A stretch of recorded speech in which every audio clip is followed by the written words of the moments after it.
పాండవులు ఆనందంగా జీవిస్తున్న కాలంలో ఒకరోజు గ్రామానికి ఒక బ్రాహ్మణుడు వచ్చాడు. అతను కథలు చెబుతూ అందరినీ ఆకర్షించాడు.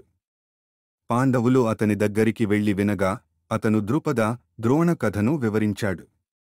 చిన్ననాటి స్నేహితులైన ద్రోణ, ద్రుపదులు ఎలా శత్రువులయ్యారో చెప్పాడు. ద్రోణ చేతిలో అపమానితుడైన ద్రుపదుడు ప్రతీకారం తీర్చుకోవాలని నిశ్చయించుకున్నాడు.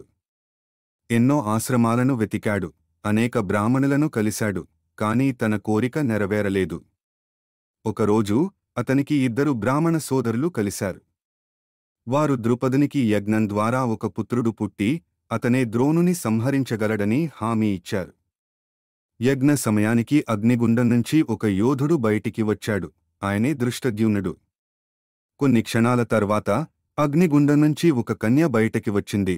సకల సౌందర్యానికి ప్రతిరూపంగా నలుపు వర్ణంతో ప్రకాశిస్తూ. ఆమె కృష్ణ, తరువాత ద్రౌపదిగా ప్రసిద్ధి చెందింది.